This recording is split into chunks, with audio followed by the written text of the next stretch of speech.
Olá, ouvinte, muito bem-vindo ao PokerCast do Grupo Super Poker. Eu sou o Guilherme Calil. E eu sou o Marcelo Lanza. E chegamos à entrevista dele, o fantástico Leocir Carneiro. Contou tudo, contou muito.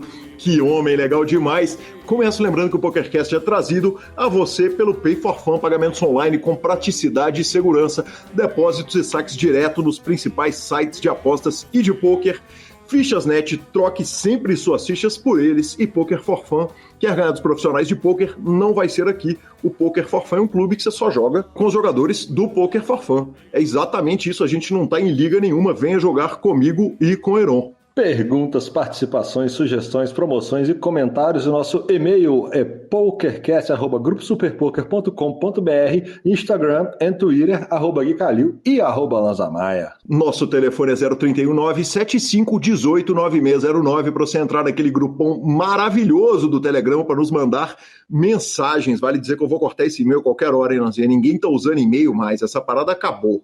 O rolê agora é mensagem no Instagram. Vamos fazer o seguinte, vamos pegar o nosso e-mail pokercast@gruposuperpoker.com.br, vamos criar um Pix com ele, e aí o cara para mandar mensagem, ele manda um Pix com a mensagem no e-mail. Cara, que gênio, que gênio. Uma função maravilhosa para o e-mail. Lanzinha, você não tá na paçoca que o senhor tá à toa. O senhor é um gênio do marketing, da estratégia dos negócios. Aliás, meus parabéns, inauguração em São Paulo do Max Poker. Eu não poderia deixar passar batido. Que lindeza, parabéns, Marcelo Lanza. Muito obrigado, senhor. Muito obrigado a todos que compareceram. Foi muito legal. Nós estamos com pandemia, né? Então, 9 horas tem que fechar tudo.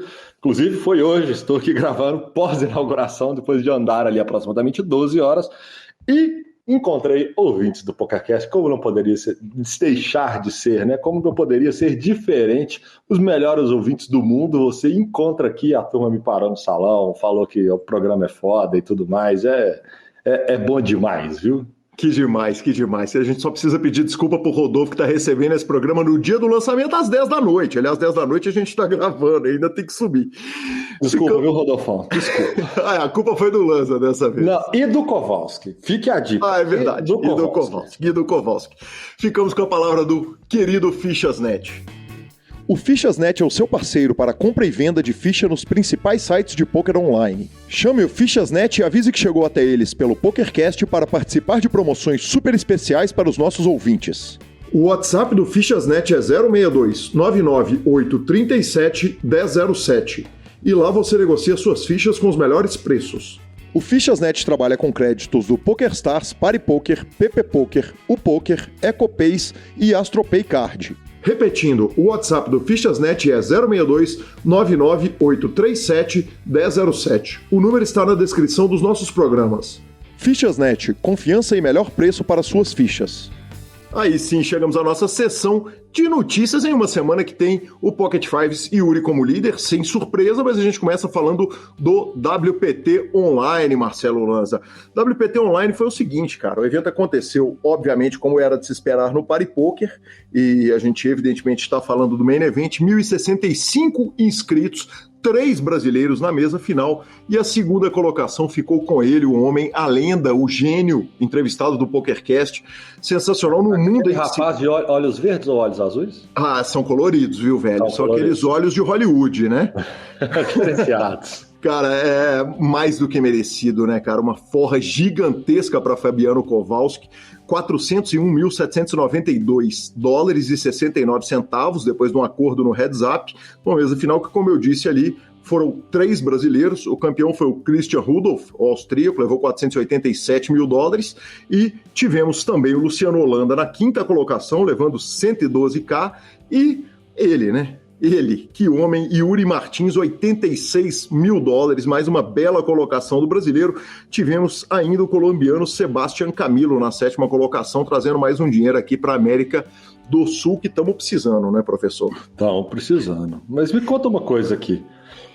Além do WPT, terras estrangeiras e tudo mais, o Luiz Duarte foi dar um rolezinho pela Flórida e ainda arrumou um dinheiro?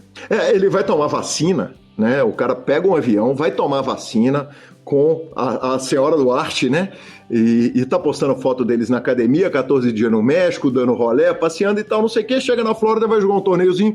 Eu poderia contar tudo para você, ouvinte do PokerCast, mas não é assim que a gente trabalha aqui, não. Então ficamos com o áudio desse homem sensacional, Luiz Duarte. O evento foi o número 3, Deep Stack Poker Series, buy-in de $600, 536 inscritos. Ele arruma 35 mil doletas, quer dizer, já dá para deixar o dinheiro lá nos Estados Unidos, não precisa nem trazer, porque a WSOP tá chegando e sim, ele está vacinado. Fala, Calil, tranquilo? Porra, prazer enorme estar podendo gravar esse áudio para você aí, podendo contar um pouco mais da minha experiência aqui nos Estados Unidos e participar mais uma vez do PokerCast aí. Tá sendo uma experiência sensacional. Eu vim pra cá com a família com a intenção de tomar vacina, né? Fizemos quarentena no México, aí vamos ficar aqui um mês nos Estados Unidos.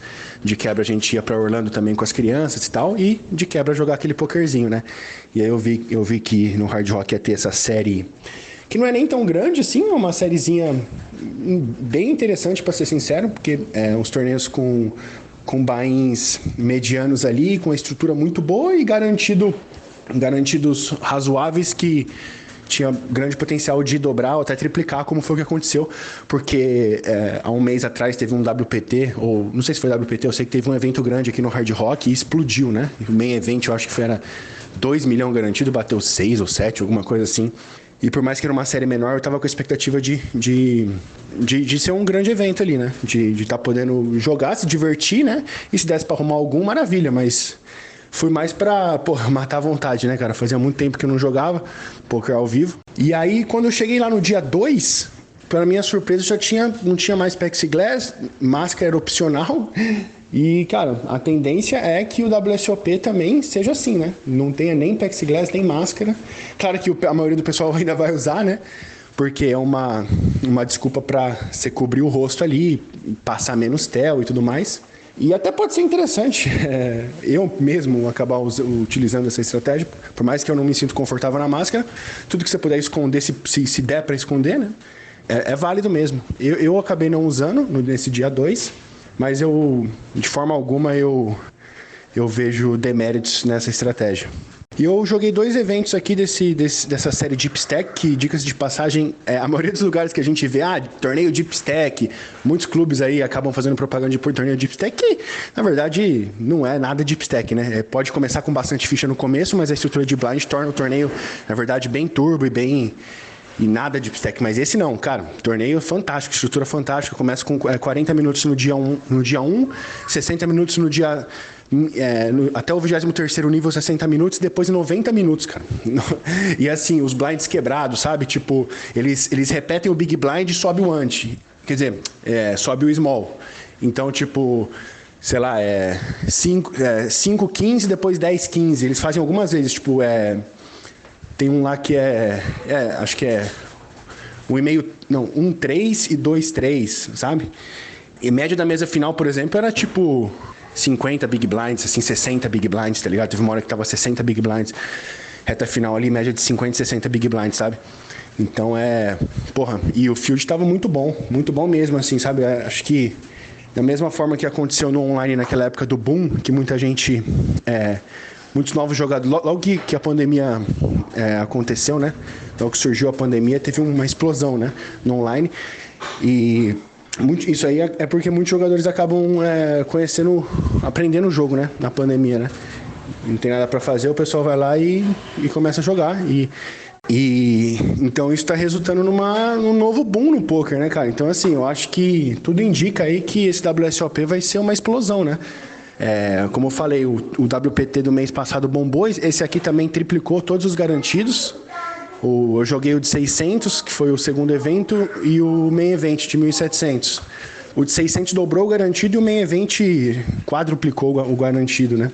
Então, torneios sensacionais, e ainda vou estar participando de mais um evento aqui na Flórida. Daqui 10 dias tem o WPT em Tampa, que vai ser gigantesco. Tem um torneio lá de $500, 1 milhão garantido, o main event de 3,5, que acho que é 2 milhões garantidos, mas com certeza vai dobrar ou triplicar todos os garantidos desse evento. Então a expectativa é grande, e eu volto pro Brasil no final do mês. Sensacional, muito obrigado, Luiz Duarte. Que homem sempre aqui, carinhoso, né, participando com a gente do PokerCast, Lanza. A gente pode falar que essa é a forma segura de tomar vacina? Exatamente, tá louco. Tá louco. Toma vacina, arruma $35 mil. Sensacional, parabéns, meu patrão. Posso dar spoiler pro ouvinte ou nós vamos pular o spoiler dessa vez? Deve dar spoiler pro ouvinte. Já tá convidado para vir para cá. Eu já tô com uma entrevista gravada com ninguém menos que Marco Sheida, o Chacal, lenda do pôquer, naquela trabalho de sempre trazer o recreativo para falar a visão do jogador que frequenta o circuito. Trouxe o Chacal, foi sensacional a entrevista. Amanhã gravo com um dos gigantes do pôquer brasileiro, admirado por todos os gigantes do pôquer brasileiro. Rodrigo Sage vai conversar com a gente, uma raríssima entrevista, mas já está convidado. Breno Campelo vai vir para cá para o PokerCast para contar tudo sobre a carreira dele e sobre a vida em Las Vegas, onde já tem vacina, onde o pôquer já está comendo solto. É disso que o povo gosta, sabe por quê? Porque você falou que eu sou o gênio do marketing. Esse spoiler, ele não é um spoiler, ele é um gerador de interesse, entendeu? Perfeito. Hoje a inspiração está em alta nesse programa. Ele é quase uma pílula, e tá soltando ali, o pessoal já fica sabendo. E por falar em pôquer, nos Estados Unidos o pôquer chegou a Connecticut. E se o ouvinte pode pensar que um estado com pouco menos de 4 milhões de habitantes, né, não é tão relevante assim, a notícia é lindíssima para a grande comunidade brasileira que vive ali na região, né? Boston, Connecticut, o nordeste norte-americano, aquela região ali, está perto de cassinos e tem muito brasileiro, então a comunidade brasileira certamente vai comemorar muito. Qualquer área liberada nos Estados Unidos é motivo de comemoração. É um avanço a mais para que mais estados... Porque é isso, os estados vão liberando, os outros estados vão ficando de olho. A gente sabe que a legislação lá é estadual, mas sempre vai aumentando a chance dos outros estados entrarem no grind e entrarem para o jogo. Então nunca vai ser ruim, senhor. Prize Pool mundial urgente, que venha logo. Urgente, porque a turma lá gosta. Então, temos desafio Super Poker? Tivemos desafio Super Poker, cara, e se os profissionais vinham batendo na imprensa, exceto por um desafio que alguém da imprensa tinha ganho de um profissional... Exceto por algum? Exceto aquele dia mágico que eu bati no senhor Olívio Big Fat, Alan Ferreira bateu Carlos Henrique, o Carlos Rocks do Card Room, e a gente agora faz a recapitulação. O Kelvin ganhou de sequela, furou a lógica. Né? Depois... essa foi furo na Matrix total, né? Exatamente, esse é o rabo balançando o cachorro. Aí, o Rafa Moraes ganhou do DC. Aí eu acho mais standard. Esse é mais tranquilo assim e tal. Eu acho mais ok, vai. Aí eu fui lá, ganhei do Big Fat, e agora o Alan Ferreira voa, empata a parada toda, e é isso aí, a mídia voando, professor.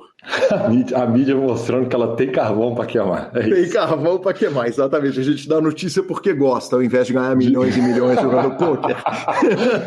Não só de notícia, vive a imprensa do pôquer. Exatamente.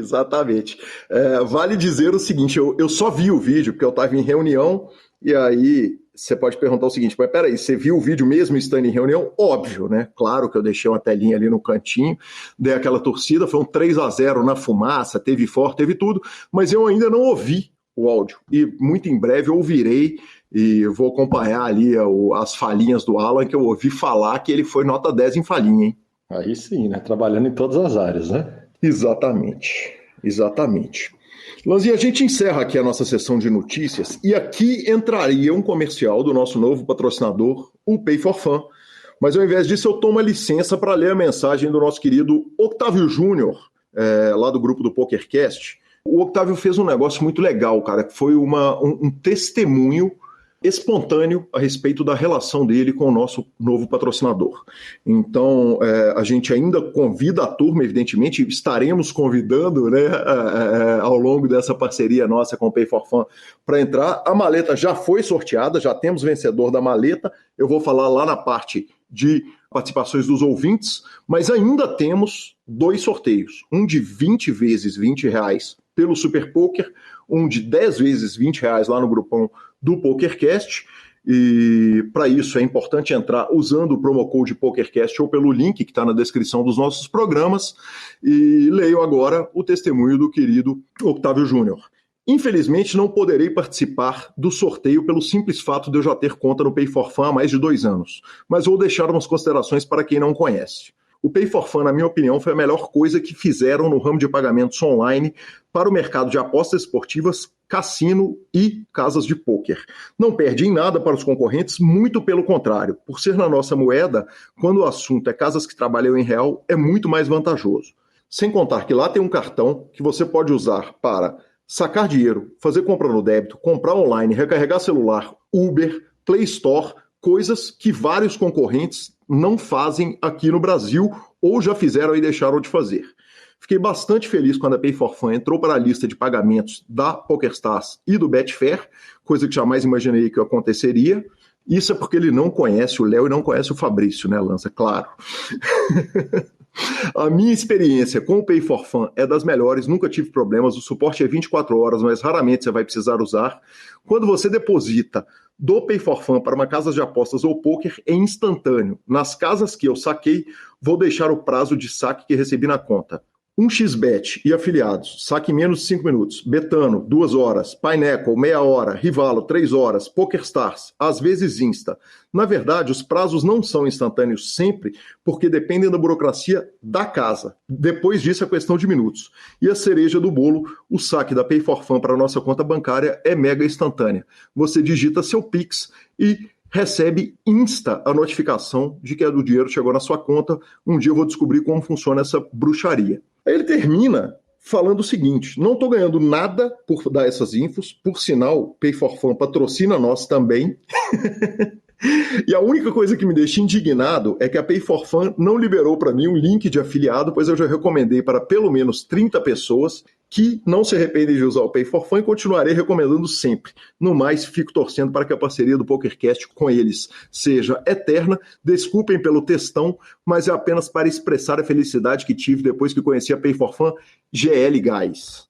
Muito obrigado. Silêncio, né? Tambores retumbam, né? Muito obrigado, meu patrão. Nada melhor para uma empresa do que o próprio cliente falar de forma aberta e espontânea dela. Ninguém mais tem o que falar.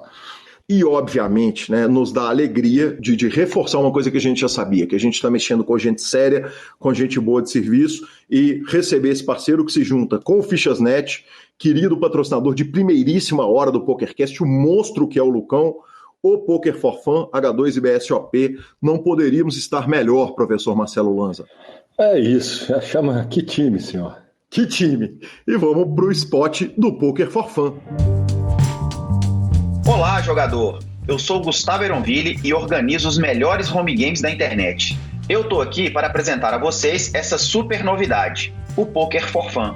O Poker for Fun é um clube exclusivamente dedicado aos jogadores recreativos de pôquer. Nosso foco é ser um ambiente leve e descontraído para que você possa jogar com outros jogadores não profissionais enquanto se diverte e aprende o jogo.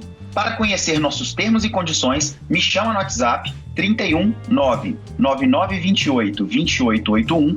Repetindo, nosso telefone é 31 99928 2881. O número está na descrição deste programa. E veja se você tem tudo o que precisa para participar do home game mais divertido do PP Poker. Poker for Fun, de recreativos para recreativos. E ficamos com a fantástica história de Leocir Carneiro. E é com grande satisfação que recebo para a nossa entrevista Leocir Carneiro. Muito bem-vindo, Leocir. Que prazer, que satisfação. Pô, muito obrigado pelo convite. Estou muito feliz de estar aqui. Igual eu tinha te falado, comecei a acompanhar há pouco tempo o podcast e já virei fã.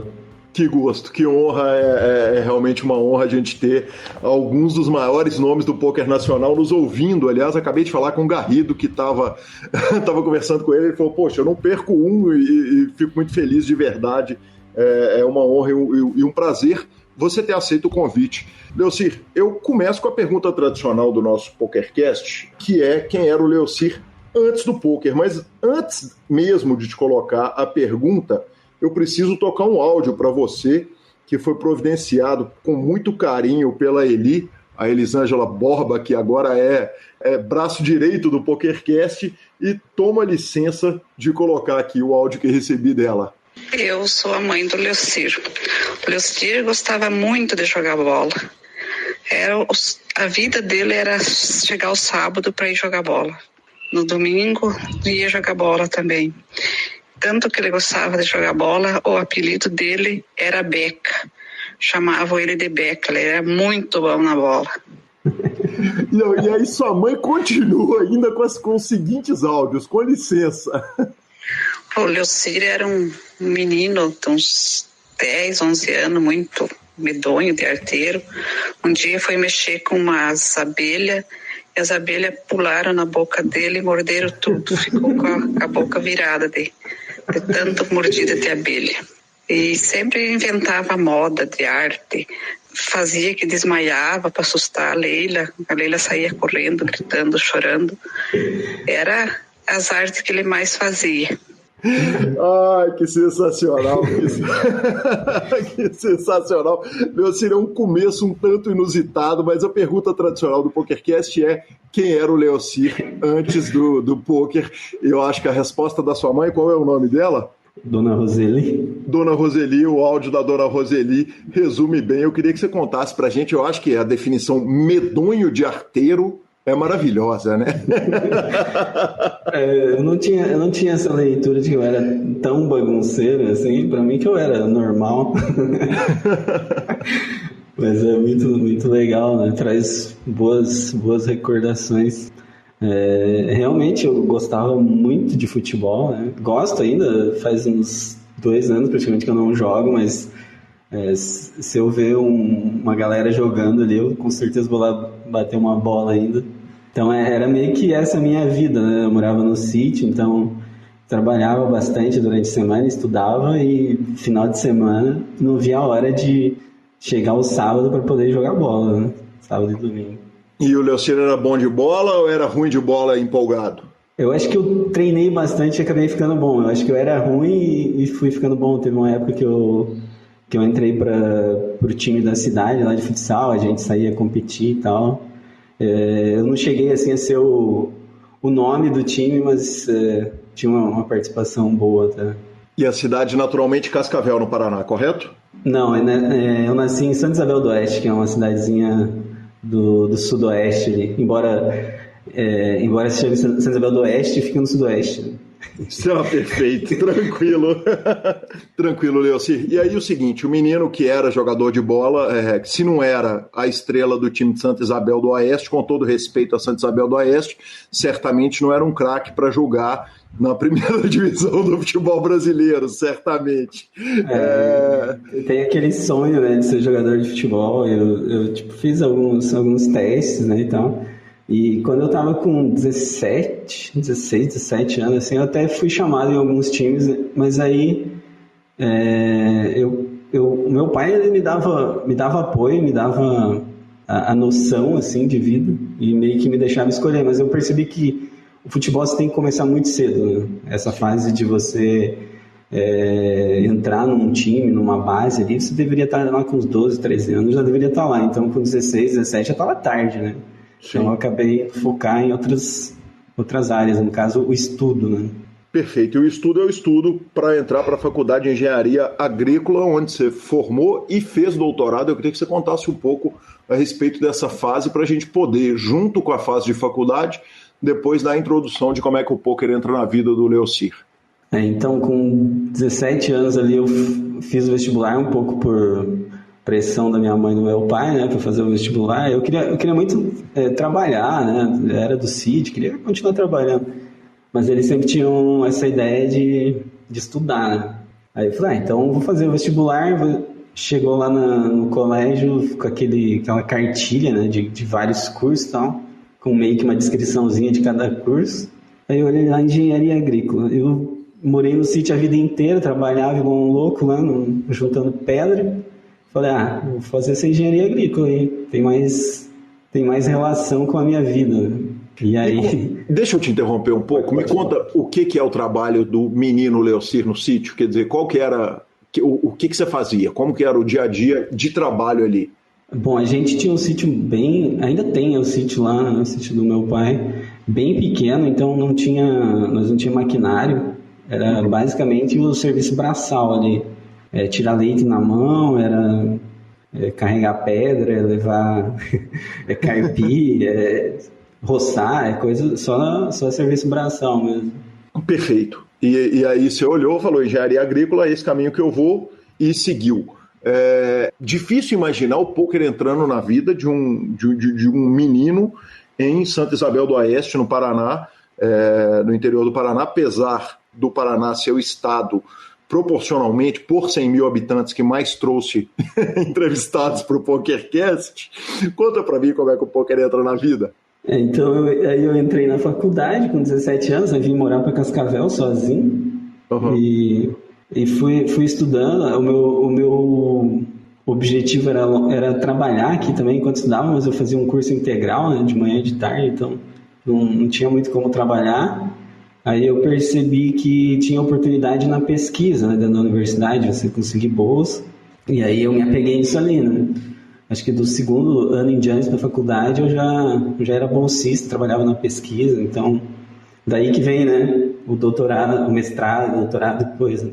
Mas aí o pôquer eu acabei conhecendo no último ano, né, de faculdade. A engenharia agrícola, pelo menos aqui na UniOeste, ela o último semestre ele é só de estágio, se você não reprovar, o que é bem improvável. Se você não reprovar em nenhuma matéria, o último semestre é só estágio, então fica bem suave, assim. E eu consegui chegar nesse último semestre tendo que fazer só o meu TCC e o estágio. Então, tinha muito tempo livre. E os meus amigos, eles sempre me convidavam para jogar poker, só que eu falava, eu não gosto de jogar baralho. Principalmente valendo dinheiro, é uma coisa que meu pai sempre fala, não, jogar baralho valendo dinheiro, tem que tomar cuidado. Então, eu sempre evitava. Aí, no último semestre da engenharia agrícola, começou a sobrar bastante tempo, falei, vamos ver qual que é desse poker aí, vou estudar. Aí eu fui no Google e digitei estratégias para vencer no poker. Porque eu já queria ganhar, né? Eu não ia jogar um jogo para perder, eu já queria começar matando. Né? Em que ano isso? Isso aí foi em 2009, provavelmente. Ok. Porque eu entrei em 2005 na faculdade, 2009, 5 anos. Perfeito. Quer dizer, 2009 o poker já está estouradíssimo no Paraná, já tem 2 BSOP por ano. O Paraná já é a segunda capital nacional do poker, ficando atrás, obviamente, só de São Paulo, né? Na época eu nem imaginava, assim, que tinha torneios ao vivo, assim, eu via a galera jogando em casa, sabia que tinha na internet, então por isso que eu até fui pesquisar. E aí a minha história no poker, ela é meio que ao contrário dos outros jogadores. A maioria dos jogadores conhece o poker live e depois vai pro online, depois vai estudar, começa a perder, né? Sim. E aí vai estudar e vira um profissional de poker. A minha história foi meio que ao contrário. Eu pesquisei online e comecei a jogar online. E a primeira vez que eu fui jogar live, eu já tinha, sei lá, uns 20 mil jogos online já. Caramba, quer dizer, você segurou os amigos, falou, peraí, eu vou lá seguir o convite seus, vou aceitar o convite, mas deixa eu ir aí dar uma estudadinha. E foi isso, quer dizer, você faz 20 mil jogos estudando em preparação para o primeiro jogo, ou se em algum momento você tomou gosto e falou, não, meu lugar é no online, eu não vou pro live, é coisa nenhuma? Esses home games, assim, eu cheguei a jogar, entrar com 20 reais lá e perder os 20 reais, mas eu nunca ficava muito tempo, eu só jogava ali, então. E aí eu seguia meus estudos, assim, eu vi que não era um jogo de sorte, né? Uma das primeiras coisas que você vê lá quando você pesquisa sobre estratégia e tal, é que não é um jogo de sorte de longo prazo, que você tem que volumar. Eu falei, então vou volumar, né? Vamos ver. E aí, eu comecei a ver realmente que tinha como fazer uma renda extra no poker. Perfeito. Isso sozinho, quer dizer, estudando sozinho, sem ninguém? Sozinho, de onde cara. que vinha a informação? Eu pesquisei muito na internet, que tinha de gratuito. Na época tinha a Poker Strategy lá, que era uma escola que tinha bastante material gratuito. Uhum. Além de $50 grátis na época, né?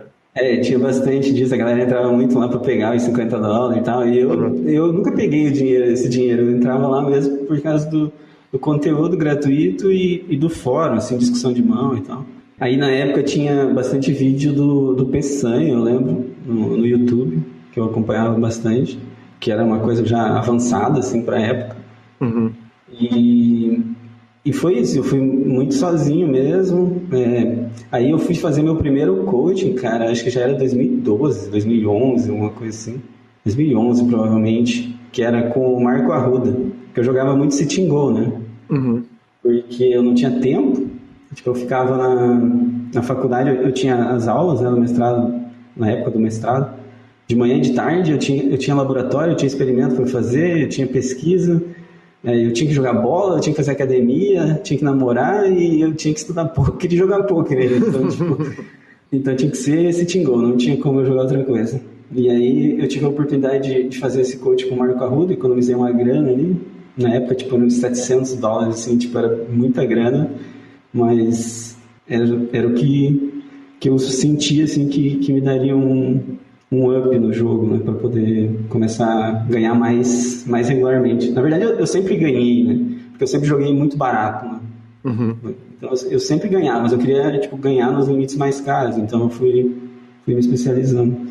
Perfeito. E, Leuci, e nesse último ano de faculdade, quer dizer, já está nascendo uma semente de que você pode largar esse troço de engenharia agrícola e, em vez de fazer doutorado, virar jogador de pôquer, ou nós estamos no lazer total, só na diversão e usando como complemento de renda? Eu não imaginava ainda, até o mestrado, assim, eu não imaginava que eu ia ser jogador profissional. Durante a graduação, na verdade, eu já aprendi no final, então eu já tinha certeza que eu ia fazer um mestrado. Estava fazendo o projeto, tudo, já estava na pesquisa, estava bem encaminhado. Aí, durante o mestrado, eu comecei a ganhar valores assim que completavam a renda, né? Tipo, o meu objetivo... Lembro que no primeiro ano, meu objetivo era pagar meu cartão de crédito. Só que o meu cartão de crédito, ele era tipo R$200 por mês, sabe? Uhum. Então, tipo, era uma coisa bem básica, bem tranquila. Aí, lá no doutorado é que eu comecei... a ganhar valores consideráveis, né? A ver que, tipo, se eu continuasse estudando naquele ritmo, eu estudando e evoluindo e tal, eu ia ganhar muito mais jogando poker do que sendo professor, né? Que é o que, infelizmente, no Brasil, a maioria que faz doutorado vai ser professor, porque a pesquisa, ela é bem... pouco investimento em pesquisa da parte das empresas, né? Quem mais investe é o governo e ainda assim é pouco. Perfeito. Então, o plano original era esse, quer dizer, eu vou fazer o doutorado, vou fazer mestrado para dar aula. Esse era o plano naquele momento antes. Eu nunca quis dar aula, assim, é uma coisa que eu não gosto muito, mas como no Brasil não tinha muita opção, ia acabar que eu ia em algum momento eu ia ter que dar aula. Eu queria muito ser pesquisador, né? Uhum. Trabalhar só com pesquisa, com a parte de produção mesmo, ali, de resultado, de análise, de escrever, de expor isso, né? De se sentir útil para a sociedade. Mas eu sabia que no Brasil ia ser bem complicado. Então, eu sabia que uma hora ou outra eu ia acabar tendo que dar aula. E não era uma coisa que eu queria muito. Aí, quando eu vi que o poker poderia me dar mais retorno financeiro que ser professor, e muito mais prazer, né? Porque ser professor deve estar entre as coisas mais difíceis aí para se fazer. Uhum. Então, eu acabei me dedicando ainda mais e me agarrando ainda mais no poker. Perfeito. E aí, de repente, você entra no velho dilema do Phil Gordon, que é: todo dia que eu saio para trabalhar, eu estou deixando de ganhar dinheiro, correto? Quer dizer, se eu saio para estudar, eu estou perdendo dinheiro. E houve dilema, tipo, vou largar o doutorado ou nós vamos até o final? A maior dificuldade foi na metade do doutorado, assim, porque os meus ganhos no poker eram muito altos já. Uhum. E a vontade mesmo de estar jogando ali, de evoluir, era muito grande. Só que eu não abandonei o doutorado porque, igual eu falei, eu participei da pesquisa desde o segundo ano da minha faculdade. Então, o governo investiu muito dinheiro em mim. Uhum. Eu ganhei bolsa durante, sei lá quantos anos, uns 10 anos praticamente, né? Então, eu precisava terminar esse doutorado para devolver para a sociedade um resultado de muitos anos de estudo, né? Perfeito. E nesse ponto você ainda está estudando sozinho? Não. Eu estudei sozinho até lá 2011, aí eu fiz o coach com o Marco Arruda, aí eu acho que em 2012 eu estava procurando outro coach para fazer, E tudo muito caro, né, para minha banca. Sim. E aí eu acabei encontrando um projeto que era você ter aula com 5 instrutores, você pagava uma entrada, né, um valor fixo, e mais uma porcentagem do seu lucro, que se eu não me engano era 15%, 20%.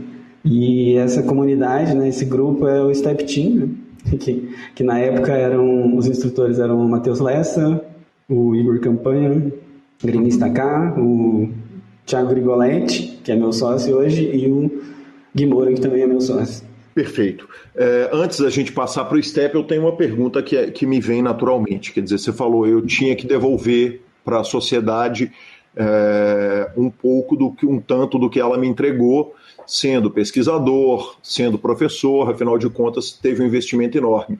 E um dos grandes questionamentos que eventualmente surgem do pôquer, apesar de eu não concordar muito com ele, é de que o jogador de pôquer pouco acrescenta na composição social, né? no tecido social ali do mundo. Havia esse questionamento, Leocir? Acho que eu nunca parei para pensar mais profundamente sobre isso, né? Acho que eu sou egoísta demais para parar para pensar, digamos. Mas sem dúvida, em algum momento você para refletir nessas coisas, mas eu acho que tem outras formas de você ajudar a sociedade a ser melhor, né? Eu acho que não necessariamente você vai... porque você é jogador de pôquer, você vai parar de estudar outras áreas e poder contribuir em outras áreas. Então, hoje, por exemplo, a gente tem empresa que está aí dando emprego para várias pessoas, dando oportunidade para várias outras pessoas ganhar a vida. Então, acho que tem outras formas, sim, de contribuir. Perfeito. E aí você entra para o Step, que é um formato que era absolutamente inovador e que eu estou tomando aqui a ousadia de cometendo a ousadia de falar que não deu certo, tanto que não é o formato que acabou firmando, né? O formato que a gente vê hoje são os times de pôquer, em que o jogador está lá estudando e ele contribui com o ganho, mas é um vínculo diferente do vínculo eu entro, eu vou pagar para estudar com os meus ganhos. Eu queria que você contasse como é que era aquele formato inicial da escola Step, que não era um time, correto? Então, foi uma coisa que me chamou muita atenção na época, porque eu não tinha interesse de jogar pré-time, mas eu tinha muito interesse de ter aula com esses caras aí que estão nos times. Então, caiu como uma luva, né? E essa questão de hoje não ter tanto, eu acho que a Card Room ainda tem esse formato, mas tipo o Step parou, tinha outros que tentaram e depois parou. É porque pouquíssima gente consegue jogar por conta, né? A maioria tá jogando em time ou fazendo swap ali, né? Dividindo as despesas e rachando os lucros e tal. E eu acho que é por isso que meio que não deu certo, mas a ideia é muito boa. Quer dizer, a principal diferença desse formato para outros formatos é o seguinte, o João vai jogar para o time, aquele time antigo do Step. E aí o João, então, joga com o bankroll dele e no final do mês ele tira um lucro e um percentual do lucro vai para o time. Quer dizer, como é que funcionava a remuneração do time, como é que o Leocir pagava ao Step o aprendizado que ele estava tendo? Eu não estou lembrado se era por mês ou a cada 2 meses, mas eu acho que era por mês. Então, eu fechava o meu mês lá, ganhei $10.000, eu vou pagar, sei lá, $1.500 pro Step. E se eu não ganhei nada, eu não vou pagar nada. Então, tinha muito interesse dos instrutores de que a pessoa ganhasse. Então, isso que me chamou bastante atenção, né? Por outro lado, uma coisa que me soa muito natural é a seguinte questão. O time consegue aplicar no jogador a parte técnica, mas ele não consegue aplicar a parte psicológica. E a parte psicológica é uma perna muito importante ali, daquela sustentação da mesa que é jogar pôquer, né, das pernas todas, o técnico, o psicológico, o físico e tal. E não é um risco enorme para o time, quer dizer, ele te passar uma técnica e o jogador não ter o psicológico, ele não vai ter remuneração nunca, ele vai estar só jogando uma energia fora? Acontecia, né? Acontecia bastante de jogadores bons, né? Não conseguir dar o retorno, né? Mas faz parte do risco, da mesma forma que Na verdade, você está exposto a uma variância muito grande nesse formato, né? Porque pode ser que o cara hite um torneio gigante, né? Como pode acontecer de um cara que teria um potencial de te dar muito retorno e não te dar retorno nenhum, até porque os contratos acho que eram de 6 meses só, assim, era 6 meses de aula e outra coisa, né? Geralmente o resultado do que você estuda hoje, ele vai vir um ano depois, né? Então era muito injusto algumas coisas, né? Porque o contrato de 6 meses, o cara faz o contrato de 6 meses, aprende em 6 meses e daí daqui um ano ele ganha, mas ele ganhou por causa do conhecimento que ele obteve lá atrás. E aí o time não tem, no caso do STEP, não tinha nada de porcentagem. Existia uma seleção dos jogadores? Quer dizer, o STEP escolhia quem eram os jogadores que eles iam colocar nesse formato ou qualquer um que se inscrevesse? Como é que funcionava isso? Nessa época eu não era sócio, né? Eu era aluno, então eu não tenho certeza se tinha, mas eu acredito que não, porque você pagava uma taxa inicial. Então, sei lá, você pagava $500 para entrar ali e depois mais porcentagem. Então eu acredito que eles aceitavam qualquer pessoa, mas se a pessoa nem fosse jogar, ela já ia ter aquelas aulas, então já ia ser bem barato, né? Se a pessoa, não vou jogar, vou pagar esses $500 ter aula durante 6 meses com 5 instrutores diferentes, ia ser de graça. Entendi, perfeito. Leocir, ainda a respeito desse formato, porque ele é curioso, é a primeira vez que o ouvinte certamente está podendo ter contato com essa realidade. Hoje a gente sabe que alguns jogadores recreativos, se pudessem entrar para um time, por exemplo, se você pega o Vascão, que é um jogador recreativo, uma condição financeira muito boa, passou aqui pelo PokerCast, conversou com a gente, e ele falou, cara, se eu pudesse entrar para um time, pagar uma nota para poder ter a aula do time, sem jogar com swap, sem nada, quer dizer, ele só quer acessar aquele conhecimento, o jogador que joga pela competitividade recreativo, isso funcionaria muito bem. Hoje, como dono do STEP, você acha que isso é um formato que para vocês ou para outra pessoa seria viável? Tem bastante não, mas tem procura mesmo desse perfil de jogador, assim, as pessoas elas vêm falar comigo, o STEP ainda está fazendo aquilo que fazia, não tem mais esse formato, que pena e tal.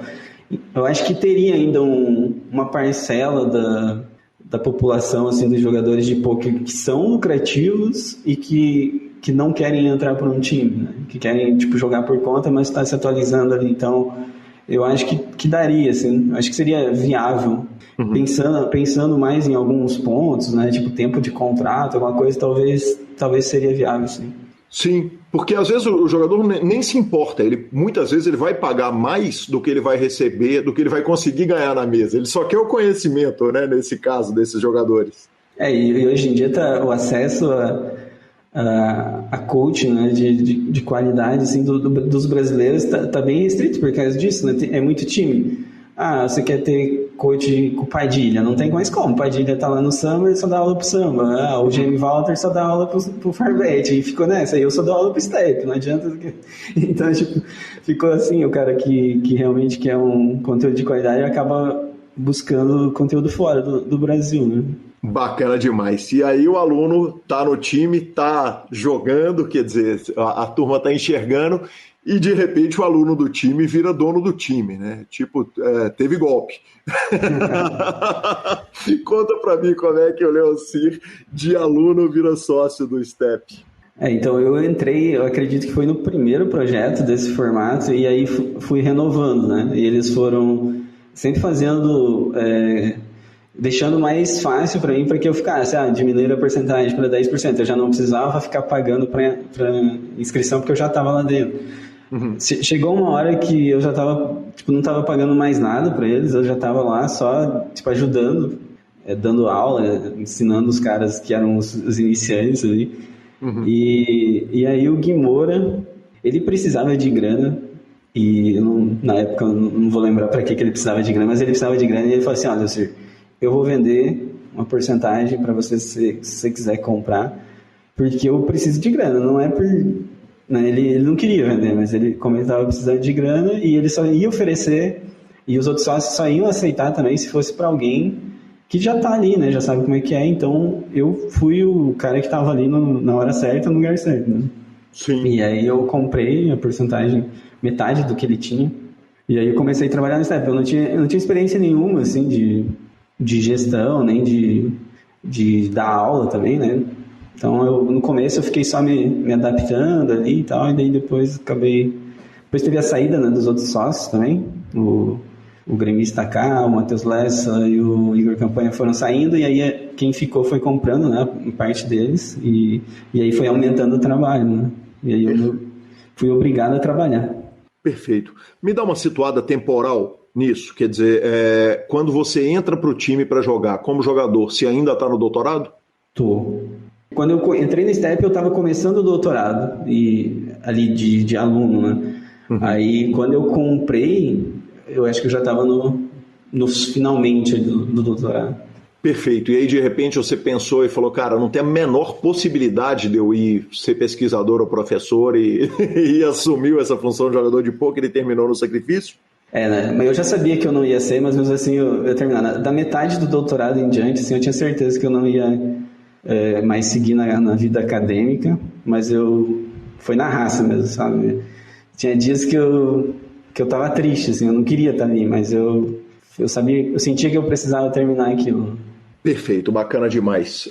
E aí, de repente, você compra do Gui, tem uma adaptação toda, evidentemente, para que você fosse sócio efetivo, professor do time, né? Quer dizer, aparentemente, você entra como aluno, passa a ser aquele aluno bom da academia de karatê ou de jiu-jitsu que começa a dar aula para os novatos, de repente é sócio da academia e viramos sócio. Fala para mim hoje, conta para mim um pouco a respeito do STEP, quer dizer, é a primeira vez que eu recebo um dos diretores do STEP aqui, e eu queria que você falasse um pouco a respeito do formato do time. O STEP, tanto por essa questão de vir de uma escola, ele pega muito a garotada de base, assim. Tem muita gente que é formada dentro do STEP, né, que começou lá jogando buy-in de $1, 25 centavos, e hoje está jogando 109, 215. Uhum. A gente não tem muito high stakes, né? Tipo, quem joga mais caro lá, acredito que seja eu, e o Grigo ali, que são os sócios, e tem mais uns 2, 3 assim, que jogam mais caro, mas a grande parte está jogando micro e low stakes, né? E é mais por essa questão mesmo de formação, né? De começar com uma escola. Na verdade, o Gui e o Igor, o gremista lá atrás, eles perceberam isso, que a escola formava os caras pegavam conhecimento, daí daqui 2 anos eles estavam num time e estavam dando dinheiro pro time. Eles falaram, então vamos criar um time, né? Uhum, perfeito. E aí eles tentaram manter as duas coisas, a escola e time junto, só que aí acabou que o time toma muito tempo, né? E aí foi deixando de lado a escola. Perfeito. E aí vocês formam um time que pega que tipo de jogador? Quer dizer, existe alguma diferença no STEP com relação, por exemplo, para usar o exemplo que você citou, o Forbet? Tem uma demanda menor para o jogador de micro? Quer dizer, você consegue pegar um jogador que é mais iniciante, que é mais cru, que tem menos volume de torneios? O nosso foco é pegar jogador que joga micro, né? Uhum. Mas também a gente pega jogador que já é um jogador consolidado e tal, mas hoje o Forbet tem várias divisões, né? Sim. Então eles também pegam, eles têm o que joga só nos aplicativos, eles têm, então acho que eles englobam toda a parte de qualquer tipo de jogador, o Forbet engloba, e eu acho que o STEP já vai englobar mais o pessoal que está iniciando ou o pessoal que está numa fase média, digamos assim. Bacana demais. Leocir, vou te pedir licença para tocar outro áudio, cara. Esse áudio é muito especial, ele chegou aqui e é um assunto que muito me interessa. Vamos lá. A história que eu lembro do Leocir é o dia que ele ganhou o BSOP Millions lá. A gente tava tudo bêbado lá na Vila Madalena, lá, chumbando e tal, comemorando. E tava o troféu em cima da mesa e tudo. A gente tava doidão lá, muito feliz. E aí chegou uma hora que, acabou, né? Acabou o rolê, acho que era 4, 5 da manhã. E a gente tava voltando de Uber pra casa e o Léo, assim, entrou no Uber e tal. Ele entrou com o troféu no colo, assim, aí ele se emocionou, sabe? Acho que caiu a ficha ali pra ele na hora que ele entrou no Uber, porque ele tava doidão, tava bêbado e não tinha se ligado, ele não tinha sido campeão, eu acho. Porque na hora que ele entrou ali no Uber e tal, ele olhou pro troféu e ele, nossa, realmente é meu, eu ganhei, não tô sonhando, é de verdade, tá ligado? Ele foi da hora, porque realmente foi a primeira vez que eu vi o Mito emocionado. Sensacional. O jogador em questão é o jogador Safada 1, o Nick Safada 1, e foi um áudio que a Eli me mandou com toda a gentileza. E Leocir, isso é uma coisa que não tem jeito de falar, que é a cravada no BSOP Millions. É uma cravada brutalmente relevante, né? O torneio mais importante do nosso hemisfério, um dos torneios mais importantes do mundo, né? E o BSOP logo numa etapa do Millions recente em 2018. Conta para mim um pouquinho a respeito de quão importante na carreira do Leocir é a cravada do BSOP, vale dizer, para R$1.185.830, né?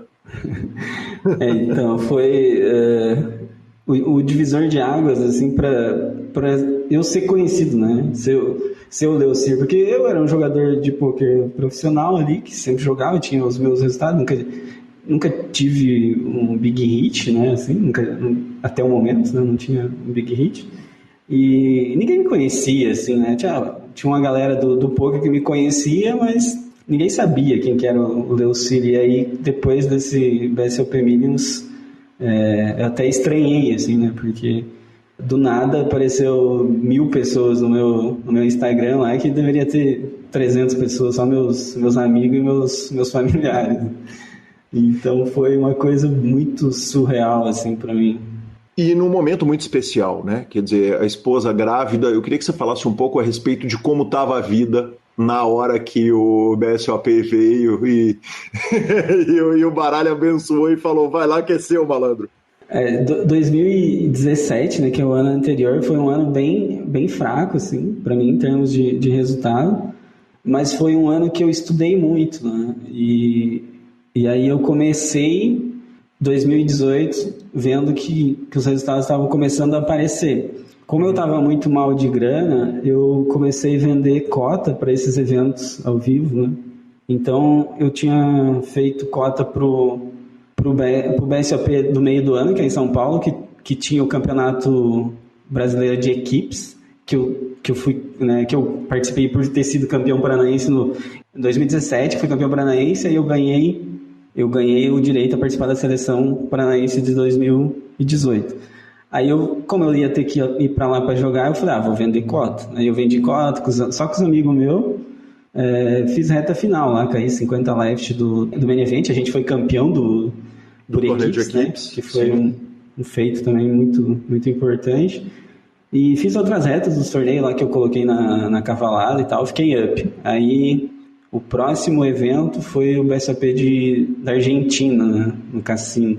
Sim. Aí, mesma história, vendi cota e fiz mesa final. Aí, sim, oitavo colocado para $10 mil, né? Acabei levando uma bad lá no FT e tal, mas eu sentia que tava próximo, assim, que eu tava jogando muito bem e que logo ia aparecer alguma coisa grande. E aí, no BSOP Millions, vendi cota de novo, praticamente os mesmos amigos meus que compraram ali. E, cara, deu muito certo, assim. Parecia que as coisas estavam predestinadas, né? Eu não passei por nenhum aperto, assim. Eu falo sobre isso, que a única mão que eu fui ao win pré-flop que eu poderia ser eliminado, isso aí foi tipo uns 20 left, eu tinha rei, o cara tinha 9-9. Todas as outras vezes que eu fui ao win, se eu perdesse, eu ainda ia sobrar com ficha no torneio. Então, a estrutura do BSOP permite isso, né? Sim. Deu aquele cheiro, quer dizer, aliás, você falou que vários amigos seus compraram, tem uma história de que o Gui não comprou, né? O Gui Moura escapou da compra do BSOP. O Gui Moura era um dos que sempre comprava, né? E chegou no BSOP Millions, ele tinha reservado, aí eu mandei, acho que eu já estava tendo o BSOP, eu falei, Gui, vou precisar aí da grana, você vai ficar realmente? E daí ele falou, não, cara, não vou conseguir, ele tava um monte de problema lá resolvendo, os problemas da empresa, não vou conseguir e tal, pode vender para frente, pode passar para frente. Eu falei, então fechou. Daí acabou que eu nem vendi todas as cotas, né? Eu acho que eu tinha colocado 20 cotas à venda, eu vendi 17, uma coisa assim. Quer dizer, você ficou com mais. Além dele não ganhar, quem ficou foi você. Foi perfeito.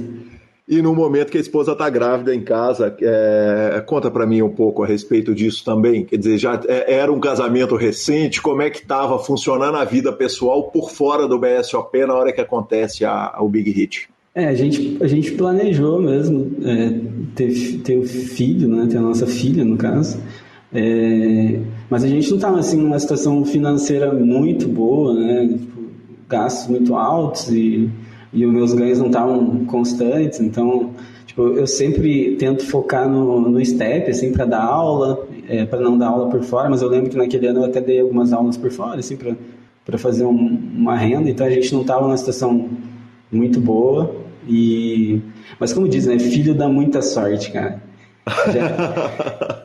Eu já tinha me falado disso, o Ender, né, que é um amigo meu de Maringá, que acho que está jogando no FU agora, ele falava, cara, filho dá muita sorte. E minha filha nem tinha nascido, eu já ganhei o BSOP Minis, então acho que dá muita sorte mesmo. Que demais. A volta para o Paraná tem fotos espetaculares, né? Gente com cartaz, faixa, entrevista em rádio, televisão. Conta para mim também a respeito disso, que coisa sensacional. Eu levei um susto, né? Tem um amigo meu aqui de Cascavel, que era um dos sócios da Liga Cascavelense. Ele adora, né, essa euforia, essa torcida, e ele não estava lá, não estava em São Paulo. Ele sempre vai para o BSOP e não sei por que ele não estava. Ou se ele estava, ele veio antes, sei lá, enfim. Aí ele armou tudo, né? Na hora que eu cheguei ali tinha faixa, tinha a TV, né? Ele chamou a TV e contou, o cara tinha ganhado 1 milhão lá, só para tirar aquele alvoroço na hora que eu chegasse, né? Que demais, que sensacional. Leocir, uma coisa impressionante, né, da sua carreira é o seguinte, você tem em 2019 um post jogando na Liga Cascavelense. Você falou que o campeonato de equipes de 2018 você é convocado por ser campeão paranaense. E não tem tanto resultado de live, né? Quer dizer, quando a gente pega o Random Mob, são $351 mil de ganhos totais, o que não é tão distante de ser relevante, especialmente considerando o dólar atual, mas dos quais $307 mil são só o BSOP. Então, quer dizer, sobram $51 mil de prêmios totais fora do main event do BSOP Millions que você cravou. Claro que os campeonatos paranaenses eles não entram no Random Mob, nem o Cascavelense, mas me impressionou muito essa questão do grind de jogar em Cascavel, de jogar no Paraná, de jogar o campeonato estadual. É uma coisa que você dá importância específica, quer dizer, eu vou fomentar o poker local ou é pelo prazer? O que te motiva para jogar o local? Igual eu falei, eu demorei muito tempo assim, para ir jogar live, né? E aí, quando eu fui, eu acabei gostando principalmente da parte social mesmo, né? De encontrar outros jogadores que estão ou estão numa fase acima ou estão numa fase abaixo. Então, tipo, os caras que estão acima de mim, eles conseguem me ajudar, eu consigo ajudar os que estão abaixo, a gente está ali discutindo e isso me fez evoluir muito. Então, eu acabei gostando bastante do ambiente do live. Uhum. Aí, como que eu fui grindar esses eventos? Eu acho que foi mais a aleatoriedade. Assim, eu lembro que em 2016 eu joguei a primeira etapa que era o PPT, que era o Paraná Poker Tour, e foi em Cascavel. Aí eu joguei a primeira etapa e eu fiquei em segundo, e aí tinha um ranking.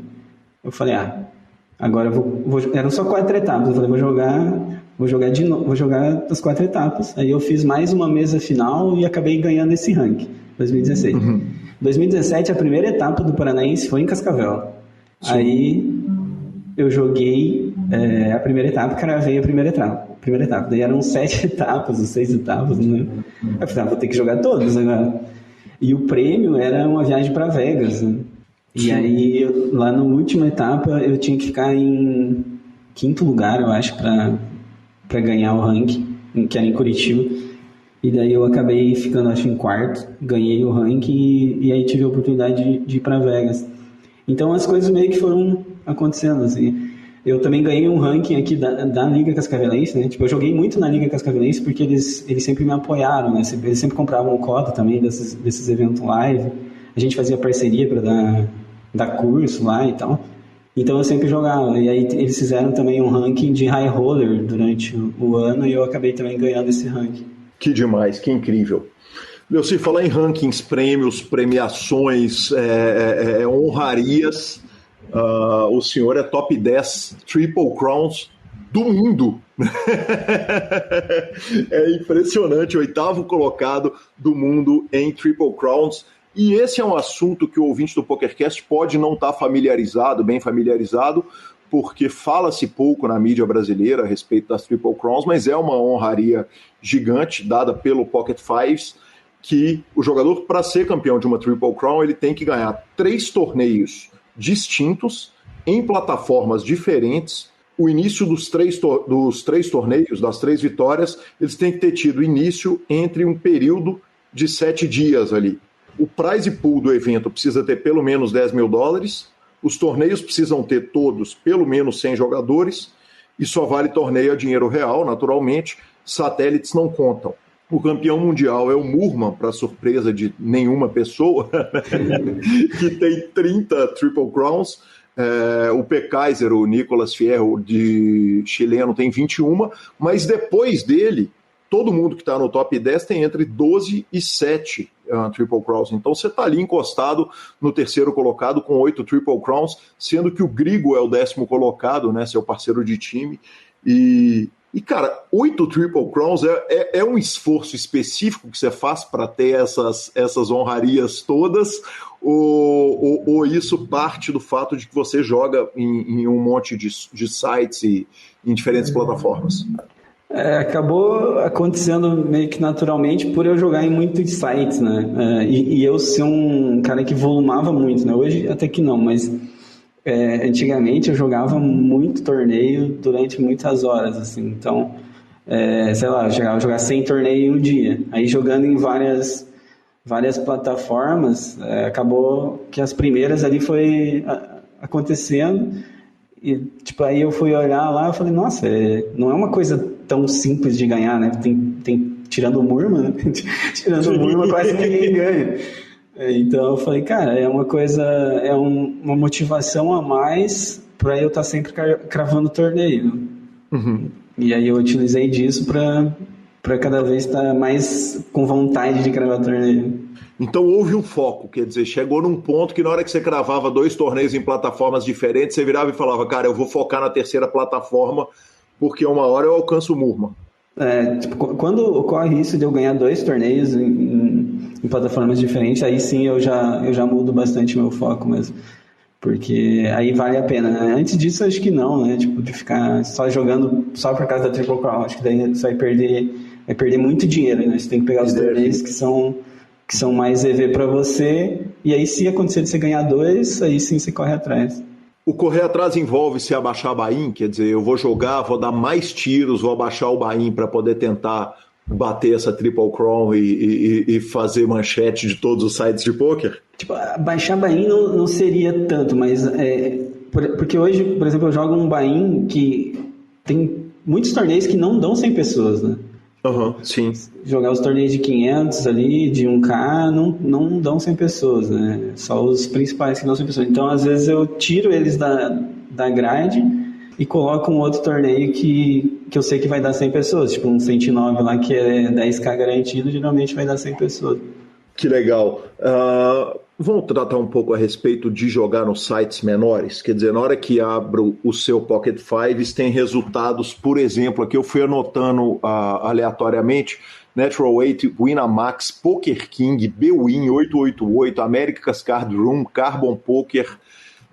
Quer dizer, é muita plataforma para se jogar, é muita mesa para organizar numa tela só. O field perde EV, Leocir, quando eles jogam, quando eles mantêm o foco só nos grandes? Eu acho que sim.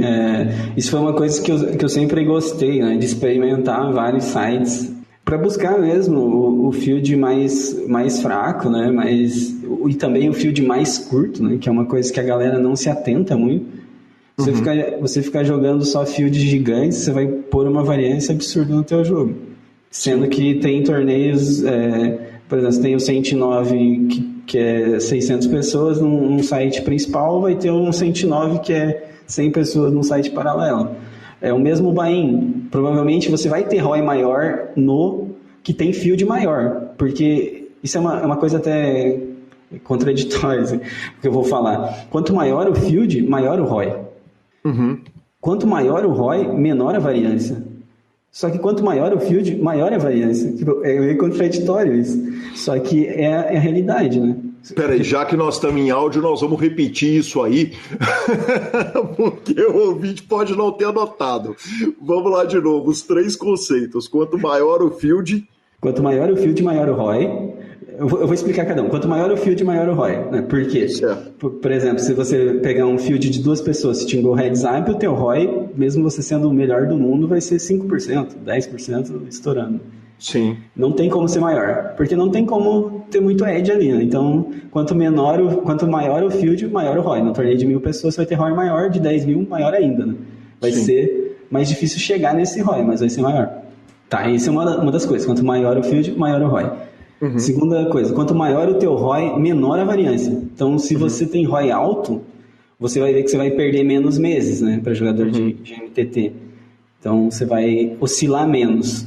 Vai ter menos downswings, né?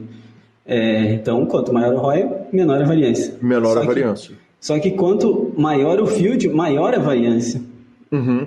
E daí parece que não faz sentido, né? Você vai dizer, como? Se o tamanho do field aumenta o ROI e o ROI diminui a variância, como é que o tamanho do field... Como é que o tamanho do field aumenta a variância? E eu tô falando anotado aqui, porque se eu não anotar... mas perfeito, ok. E isso tem muito a ver com a probabilidade de você cravar o torneio, né? É uma coisa que eu sempre brinco lá com a galera do Step, né? Eu falo assim, a probabilidade de você cravar um torneio de 100 pessoas, ela é exatamente igual à probabilidade de você bolhar a FT de um torneio de 1.000 pessoas. Porque 1 para 100 é igual 10 para 1.000, né? E só que quando você crava um torneio de 100 pessoas, você fica muito feliz, né? E quando você bolha um de 1.000 pessoas, você fica puto. Então, mas estatisticamente é a mesma coisa, né? Só que os ganhos são diferentes. E a variância que isso vai colocar no teu jogo e o psicológico também, vai fazer total diferença. Especialmente por causa do fato de que o torneio ele favorece muito ali as 2, 3 primeiras colocações, né? Um título ele vale muito mais do que 10 ITMs baixos, né? No torneio de 10 pessoas, por exemplo, um título vale muito mais, de 100 pessoas, um título vale muito mais do que 10 torneios baixos. E isso é o que justifica, então, por exemplo, você abrir a Winamax e grindar, quer dizer, quando você escolhe esses sites menores, você vai para os torneios de stakes mais altos dentro dos menores sites, é isso? Eu consigo pegar torneios mais caros, né? Porque o field é mais fraco, né, nesses sites paralelos, então eu consigo me expor um pouco mais em buy-in e mesmo assim eu não aumento a minha variância. Eu estava até olhando desse ano, a média de participantes dos meus torneios está em 800 pessoas. Eu pego jogadores que jogam o mesmo average de buy-in que eu estou jogando, que é em torno de $150, e eu vejo que eles estão com 1.600, o dobro, porque eles estão focados mais nos sites principais e nos torneios principais também, né? Os torneios com um garantido mais alto e tal, então vai ter um field bem superior.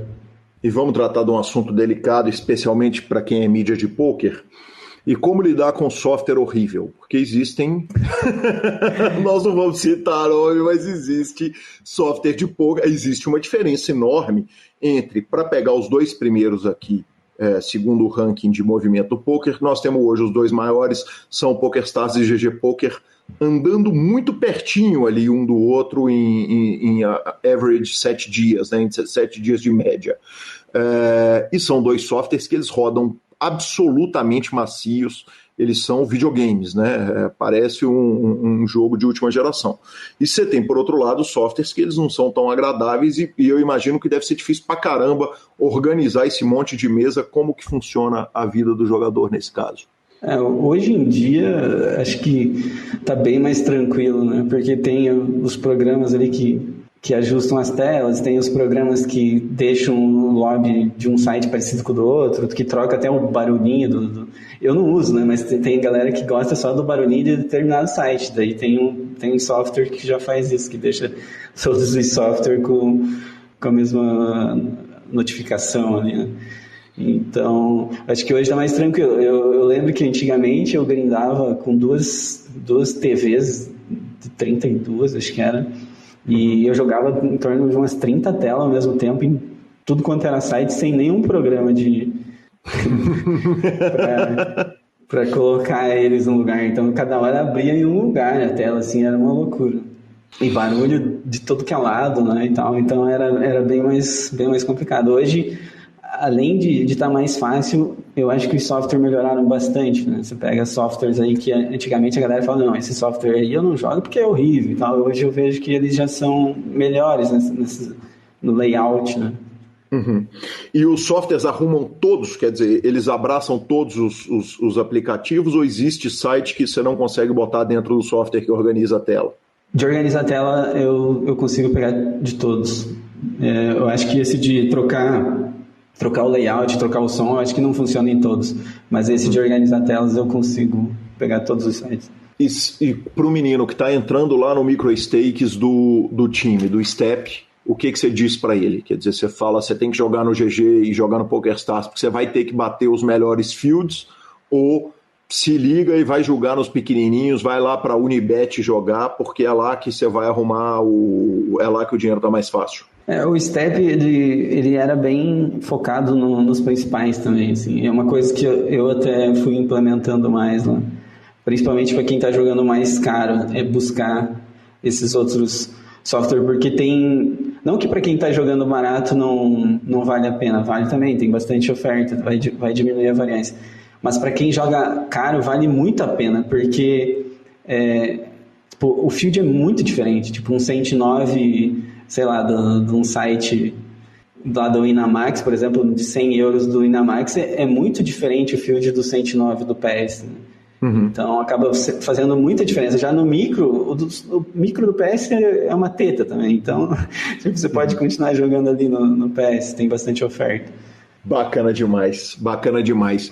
E IPP e o poker? Quer dizer, você grinda os aplicativos, no momento a gente vê fields que ainda estão muito impressionantes, né? Remetem ao início do poker lá em 2009, quando você começou no Paraná.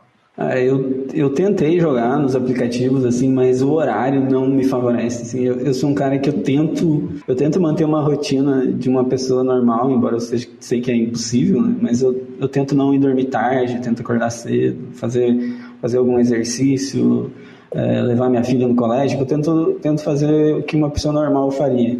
Então eu tenho evitado assim, de jogar até muito tarde, né? Perfeito, bacana demais. Agora nós vamos falar um pouquinho a respeito das homenagens ao senhor, e eu começo com esse áudio do Léo Duarte 13. Eu fiquei sabendo aí que a turma tá me imitando, né? Eu não sei o porquê, né? Acho que é porque eu falo meio tranquilo, assim. Mas agora falando dos ranges, assim, como um todo, né? Eu queria contar uma coisa pra vocês que aconteceu comigo aqui no Grind, né? Eu abri uma mão do GP. O céu me tributou, né? E é um spot standard, assim, a gente já tá acostumado, né? E eu, como robô, né? Fui lá, olhei minha root e notei que ele tinha um tribet muito alto, né? Eu achei que o meu asa 5 sutas já era o suficiente, né? Então eu já forbitei chove lá, 50 blinds, né? E ele tinha as asas, né? Paciência, né? Vamos reentrar e vamos pra próxima, né? É isso, pessoal. Muito obrigado. Obrigado, Léo, obrigado. Te imitando e Leocir, saiu, quer dizer, tem muita gente que tem foto sua nos sites, nos aplicativos de PP Poker, e leu o mito, muitos apelidos, muitos nicks e muitas imagens te homenageando. Isso te orgulha, te faz sorrir? É uma das coisas que realmente me alegra no dia a dia, assim, ver que eu tô conseguindo contribuir com alguma coisa, a galera se espelhar em mim para tentar ser um jogador profissional, para tentar bater um limite acima, sei lá, para tentar melhorar no jogo. Então é uma coisa que me orgulha muito.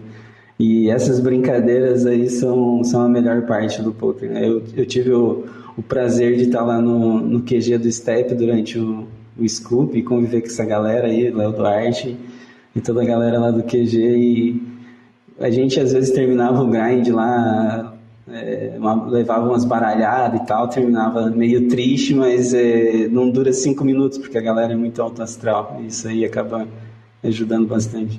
Legal demais.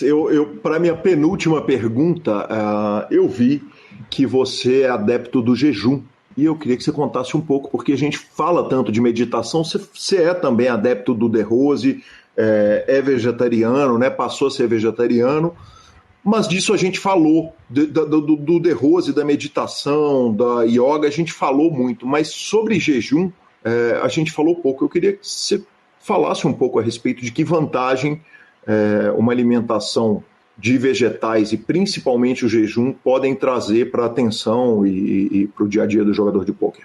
Eu, durante a minha vida, assim, eu sempre gostei de tratar o meu corpo como um laboratório, então eu fiz muitas experiências, assim, e dentre algumas, o vegetarianismo ele acabou me conquistando, porque eu percebi muito rapidamente que melhorava muito o meu foco, minha energia, né, de tipo, quem precisa jogar 12 horas sabe, né, você chega lá no final, você não tá morto, não tá prestando atenção mais em nada. Então, eu percebi que o vegetarianismo foi muito bom nisso. E outras coisas, né? O jejum também. O jejum eu comecei ele meio com preconceito, né? Do tipo, é para emagrecer, né? Então, vou fazer aqui, mas é para emagrecer. E depois eu percebi que ele também tem essa questão. Você vai ficar muito mais atento quando você está com fome. Você vai ficar muito mais estressado também. Uhum. Então, no começo, pode ser que você só sinta o lado ruim, assim, do tipo, fiquei muito mais estressado. Mas depois que você acostumar, se você não se estressar com fome, né, imagina você levar um out no River com 10 horas de sessão e com fome. Se você não se estressar, nessa situação você não se estressa mais com nada.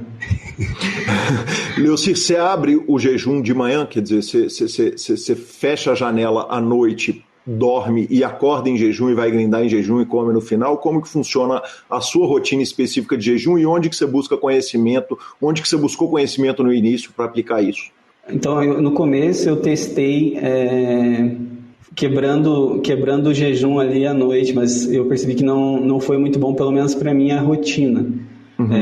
Para mim, a rotina, o que eu achei de melhor assim, foi almoçar e aí começar o jejum e quebrar ele antes do almoço ali de manhã. Seria tipo uma espécie de café, mas só para quebrar o jejum, não com uma comida pesada, né? Porque não adianta muita coisa você fazer 24 horas de jejum e quebrar o jejum comendo uma macarronada, né? Tipo, todo o benefício que ele teria você vai acabar perdendo ali pela quebra do jejum.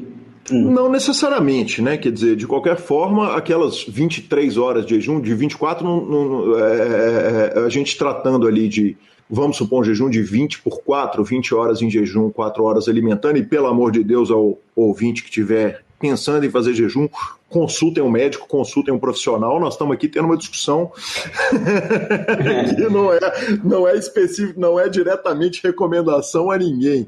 Mas de qualquer forma, quer dizer, tem um processo de desinflamação ali naquelas 20 horas, independente de como você quebra, e de atenção. Frase do Danilo Molina em 2010 ou 2011, eu ouvi falar que o homem com fome caça melhor. E é impressionante, né, como que a gente ganha atenção em jejum, né? Sim, isso aí foi a coisa que me fez praticar, né? A atenção, você fica muito ligado mesmo. E outra coisa que eu vou falar é que tem que testar, né? Por exemplo, eu falei, vou ficar 12 horas sem comer, só que aí eu percebi que 12 horas eu já ficava, então tipo, falei, 12 horas, aí eu fui para 14, eu fui para 16, até ficar 24 horas, né? Mas não, às vezes para uma pessoa que está acostumada ali com pequenas refeições, ficar 8 horas já vai ser vai ser difícil, né, no começo. Então, tipo, tem que ir testando, tem que ir devagar, não pode ir, de preferência também consultar um médico para acompanhamento, senão pode desenvolver outros problemas. Perfeito, não, e tem hipoglicemia, tem um monte de coisa que impede a pessoa de fazer jejum completamente. Então, o que você faz é comer antes do grind, você começa a sessão bem alimentado e termina num meio de jejum, porque você vai dormir sem comer, correto? Uhum. Perfeito. Quer dizer, na hora que você precisa mais da atenção é a hora que o jejum tá batendo, né? Tá dando onda. É isso aí. Perfeito, que bacana. Leocídio, eu termino com o áudio também, voltamos a Dona Roseli para o último áudio, porque vai ter aqui vai ter que ter inclusive tecla SAP, tá? Foi mexer no engenho do vizinho, ele e o Anderson, que era amigo dele, atorou o dedo fazendo arte. Atorou o dedo, eu preciso da tecla SAP. Se atorar é bater, arrancar, perder, cortar. Me conta, por favor. Não atorou, tá aqui. Mas a gente fazia esse meu amigo, o Anderson, a gente fazia umas bagunças fenomenal, assim, tinha uma criatividade para fazer bagunça que era coisa de outro mundo. E realmente eu acabei colocando o dedo na engrenagem, assim, no momento errado, e ele esmagou. E aí eu quase perdi a ponta do dedo. E me conta, Dona Roseli, que o senhor não só estourou o dedo, como enrolou ele num pano e foi para a escola. E na hora que a professora viu, ela quase morreu, porque o dedo estava praticamente pendurado, teve que reconstruir. Dona Roseli trabalhava no hospital. Conta para mim a história inteira, porque eu falei, cara, um cara que vai com o dedo caindo para a escola, ele não tem medo de chovar 12 bebê na bolha nunca. Eu esmaguei ali meu dedo, aí tinha uma vizinha nossa ali que ficava do lado, eu fui lá e pedi pra ela um pano, enrolei, peguei um ônibus e fui pra aula, né? Sei lá quantos anos eu tinha, devia ter uns 13, 14 anos. E aí, beleza, fiquei na aula, acho que tinha aula, sei lá, de matemática, fiquei na aula e depois era aula de educação física. Aí na aula de educação física, tênis de mesa, né? E eu gostava muito de tênis de mesa. Ficava lá horas e, tipo, muito raro de alguém me tirar. E eu jogando com a mão esquerda, era o que eu tinha esmagado. Tipo, eu coloquei ela na barriga, assim, né, pra não doer tanto, e jogando ali com a mão direita. De repente começou a pingar sangue, né? E eu nem vi, jogando ali. De repente a professora falou, o que é isso aí, Lucir? Não sei o que, deixa eu ver. Ela pegou pra ver e quase desmaiou, né? E aí você vai parar no hospital? Ela falou, não, vamos pro hospital agora, você vai precisar dar ponta aí, isso aí. Aí foi pro hospital lá, minha mãe já se assustou também, né? E aí fazia anestesia, né? Anestesia debaixo da unha. Nossa, foi terrível. Acho que por isso que eu não queria ir pro hospital, porque a anestesia lá ia ser mais... ia ser um trauma maior do que esmagar o dedo no engenho. O dedo tá bom? Tá bom. A unha vem sempre com defeito nesse dedo, mas tá aqui. Cara, Leocinho, muito obrigado pela companhia aqui uma hora, por abrir o coração, por contar tanta história, por tanta teoria de pôquer incrível. É legal demais poder cutucar um cérebro como o seu, e muito obrigado pela participação e pela franqueza. Pô, eu que agradeço, estou feliz demais de ter participado e espero que todo mundo goste e aproveite um pouquinho. Bacana demais. Nós tivemos com o Step aqui recente, né? Tivemos com o Big Fat, agora com você, mas tem muitos nomes aí que nós vamos buscar, né? O Gui mais cedo ou mais tarde vai ter que vir aqui, o Grigo também tá no alto da minha lista aqui, logo eu trago eles. Muito obrigado. Valeu. Redes sociais, vovô? Redes sociais, Lanzinha. A gente lembra que toda terça a gente joga o torneio do PokerCast, custa 20 realitos, a gente faz um meet com os ouvintes, então encontramos a turma toda. Essa semana o Alon ganhou, o Gui Baerle ficou na segunda colocação, o Gui que é campeão do Super Poker Team Pro, o querido Michel Mazzoni, que nos mandou aqueles produtos maravilhosos para cabelo e barba, ficou na terceira colocação, segunda participação, já arrumou o resultado. E, Lanzinha, temos mais um monte de mensagem legal, de gente legal. A primeira é do Léo Eu, que colocou aquela recapitulação do Spotify dele. Mais uma vez, @GuiCalil e @Lanza Maia aparecem no meu Spotify. Aí sim, que homem o senhor. Só vamos. Só vamos. E tivemos uma falhinha bem especial, viu, Lanza? O Bruno Machala, a turma lá no encontro da terça-feira, quis armar um churrasco, assim que as vacinas entrarem no braço, claro, para jogar um pokerzinho e fazer aquele churras tradicional. O Machala virou e falou o seguinte: olha, eu topo o churrasco, mas eu não jogo pôquer em churrasco. Alguém, evidentemente... Diferenciado, né? Diferenciado. Aí alguém perguntou, por quê? E eu, sem deixar a bola quicar, respondi o seguinte: porque onde se ganha o pão não se come a carne. Então eu só queria me congratular, Lanzinha. Parabéns, eu vou te dar porque parabéns. Porque ela foi muito em tempo real, velho. Parabéns. Obrigado, cara, obrigado. Sensacional. Que ídolo, velho. Ele dá a falinha, ele conta a falinha, ele ri dele mesmo. Porra, eu tenho que dá dividir com o mundo, exatamente, é isso mesmo. Foi exatamente isso que aconteceu. Com essa, senhores, finalização. O PokerCast é trazido para você pela Pay for Fun, pagamentos online com praticidade e segurança. Temos o testemunho aí no corpo do programa que não me deixa mentir. Troque suas fichas sempre pelo Fichas.net e Poker for Fun, que a ganhar dos profissionais de poker não vai ser aqui.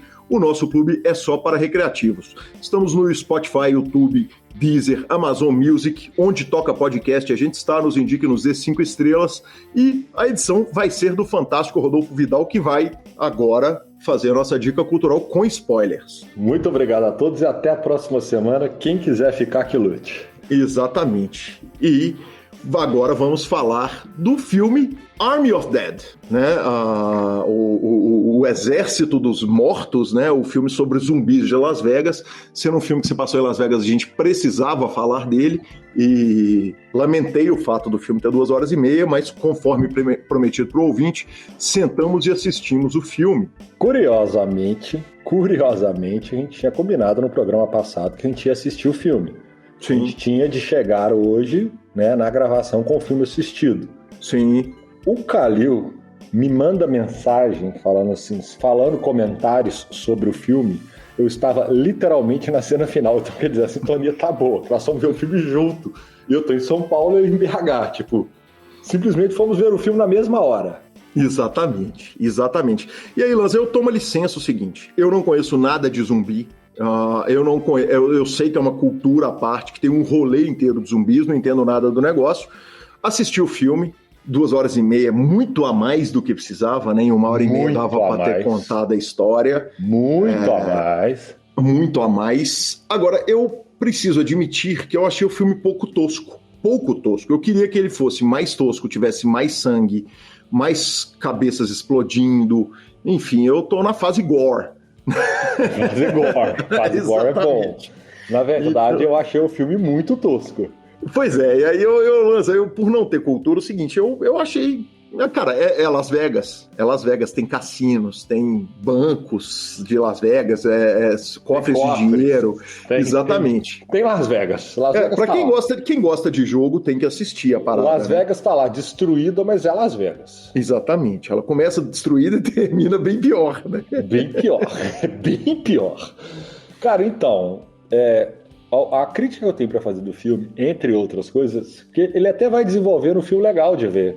E a gente vê muita porqueira no geral e simplesmente como diversão gratuita, tá tudo certo. Se o filme te promete uma diversão gratuita, você vai ver. Se você tá com aquele tempo disponível. Porém, ele transcende um pouco algumas coisas, que é a mesma coisa como se todos os vampiros pudessem andar de dia, sabe? O zumbi tá inteligente. O zumbi transa. O zumbi gera filho. Cara, isso não dá. Simplesmente eu não consigo conceber ver filmes de zumbis onde nós temos zumbis alfa, consigo conceber. Top, beleza. Mas além disso, ele tem um zumbi alfa extremamente inteligente. Sentimentos. Talvez não extremamente, mas que tenha sentimento. O zumbi tem sentimento. O zumbi sente raiva. O zumbi faz amor. O zumbi gera um feto. Não dá. Aí me queimou. Naquele momento, eu já estava queimado com algumas coisas do filme, mas naquele momento eu falei, aí não dá. Até se você conseguir recortar toda essa parte e jogar fora, o filme promete e até entrega muito do que ele promete. Um filme bem meia boca, mas diversão ali, tiro, bomba, pá e tal, não sei o quê. uma comédia leve entre os personagens ali, a gente já meio que prevê as coisas que vão acontecer e tal, um draminha meio bobo, mas o filme ainda tem uma coisa pior, ele não fica satisfeito com o primeiro. Ele termina falando que vai te entregar o segundo. Você fala, não, peraí, nós não precisamos de errar 2 vezes. E aí tem um negócio, né, Lanzinha? Aí tem um negócio, a gente entrega, dedicação, é quinta-feira, feriado, 10 horas da noite, o senhor passou o dia trabalhando, eu acabei de fazer uma live fantástica ali com a turma do Yes Poker, e a entrega nossa pro PokerCast, ela é total, mas Army of the Dead parte 2 não tem a menor possibilidade da gente assistir, né? Ô Guilherme, como é que chama o filme dos tubarões? Sharknado tem 18 edições, quase. Sim. Mas o Sharknado, ele te promete entregar uma cultura totalmente tosca, e ele te entrega aquilo. Então você vai ver o filme sabendo disso. O Army of the Dead, ele não se decide se ele é tosco, se ele é cult, se ele é péssimo, se ele é ação, sabe? Então ele começa a querer entregar várias coisas e depois resolve fazer o segundo. Não, muito obrigado, senhores. Vamos parar por aqui. Né? Nós não precisamos de ir para a cidade do México fazer o Army of Dead parte 2. Não, se não tem Las Vegas, não precisa ter PokerCast, né?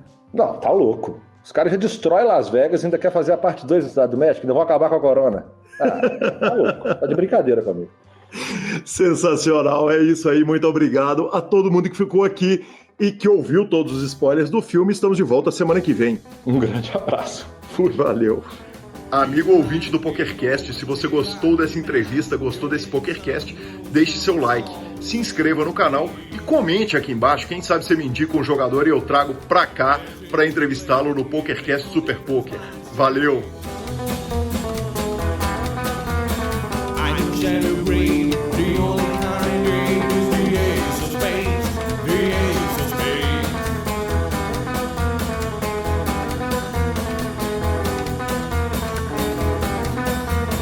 Playing for the high one, dicing with the devil, a gun with the flow, it's all a game to me. 7 or 11.